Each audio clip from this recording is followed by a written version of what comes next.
Nathan, we get to this point where it comes time to make this investment decision. And we have, as E-Trade clients, we have a range of experienced investors. Some are very experienced and sophisticated, buying individual securities and maybe using advanced strategies with their retirement accounts. And we have some who just want to put a plan in place that manages their time frame from now until they get to retirement. But whoever we are, when we start looking at this decision and we say, all right, I want to create the right portfolio for myself, we're faced with thousands of different options. We've got thousands of individual securities. If we're a fund investor, it could be thousands of mutual funds or ETFs. Again, I'll go back to that word of being overwhelmed. How does decision conflict play into our behavior when we're trying to figure out what to do?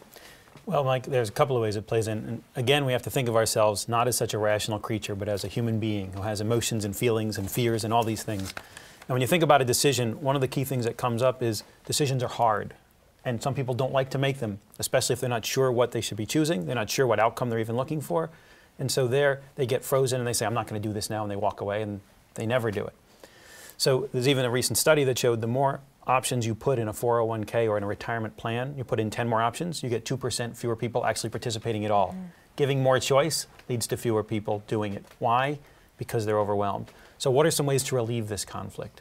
Well, one of the big ways to relieve this conflict is to realize that I'm going to make a decision today. It doesn't have to be perfect. It doesn't have to be best. It doesn't even have to be locked in until next month. I can change this if I decided otherwise. So thinking about the reversibility, the idea that I'm just doing this for now. I'm not doing it because it's perfect. I'm not doing it because I spent hours doing research. If you did, that's great. But if you didn't, you can still be comfortable and say, look, let me just do this for now because it's better than not doing anything. Right? And when the comparison is not doing anything, you know, there's a saying, don't let the best be the enemy of the good. And I think a lot of people let the best be the enemy of the good in their retirement plan. You absolutely want to just do what's good today rather than try to do something better tomorrow, because that time, as Farnoosh said, is really on your side. And so if you can do it today and get that time benefit, then what you're doing today probably is going to end up better than anything you could do tomorrow. And so probably you are doing best. But even if you're not, just realize this is reversible. This is not something that's forever. And so if I think of it and I take that pressure off, I'm more willing to pull the trigger and say, okay, let me do a little of something. It doesn't have to be perfect. It doesn't have to be everything. It doesn't have to reach my whole goal. But let me do something today knowing I can always change it later if I revisit it. Well, that's a great point. And obviously within retirement accounts, they're tax deferred. And people can make changes typically a little bit more easily than they might be able to do in a non-retirement account. So that's a great point. I want to stay with this sort of purchase idea because you've actually used this image that I'm putting up now in some of your lectures as well. It looks like here we have a gentleman who is looking at a camera for purchase. I can tell he's still in the store because it looks like it's tethered still to something, so he can't just walk out with it. What's this idea of anticipated regret, and how would this apply to us from a financial standpoint? So one of the big emotions that we feel, especially when it comes to decisions, is this feeling of, oh, I don't want to do this wrong. If I choose the wrong thing, I'm going to feel bad tomorrow. I'm going to regret this. I anticipate that I'm going to regret choosing the wrong thing. This is part of why the best becomes the enemy of the good. So the standard story about regret is if I'm worried about regret, I don't do anything at all. Let's take that regret story and turn it on our head and see if we can make regret work for us. Because we are going to feel regret. As I said, we are people, and we have to kind of embrace the fact that we're people and not try to put our emotions in a box and ignore them because they'll pop out. So instead, how can we embrace the emotions? You know, the visualization was one way to try to turn a negative decision positive.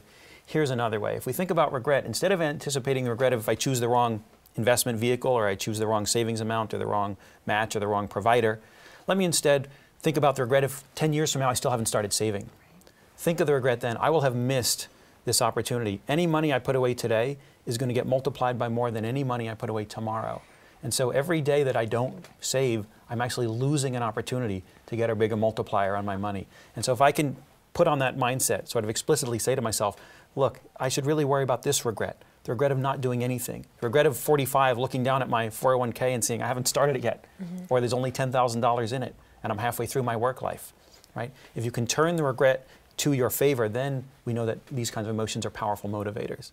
And so being able to harness the usual regret of I'm going to do it wrong to, oh, if I don't do anything, that's a really bad thing, can be a good way to get us off the chair and begin to do this retirement savings. And I think that's where doing some math can come in handy. You know, regretting that, wow, I'm going to be out $100,000 if I fail to make these small tweaks in my budget, in my plan today, and to really understand what that potential financial loss could be, but also at the same time the very small things that you can do today to meet that goal. I think that can be really compelling in this context of not wanting to regret and make bad decisions. So for someone today who's looking at the current market, and I'll just use the Dow Jones as an example, right? Because that's the big number. We're seemingly at all-time highs. And someone maybe new to investing or maybe new to planning for retirement and thinking, well, do I do it now? You know, what if it drops now? I don't want to start when it's dropping. We go back to your previous slide on averaging out the cost of securities. Is that a way to reposition Absolutely. This idea of trying to time the market, game the market, that's a loser's game, I think. You know, and specifically in the context of saving for retirement, which is for someone who's young, that's a 30, 40-year arc. Being concerned about day-to-day fluctuations, they're going to happen. You know, that you have no control over that, but you do have control over your strategy, and you can do your best to manage that downside risk. And doing that dollar cost averaging, where you're investing a little bit every month as opposed to once a year, and here's $10,000, you'll be able to stomach and also recover faster. You know, those potential swings.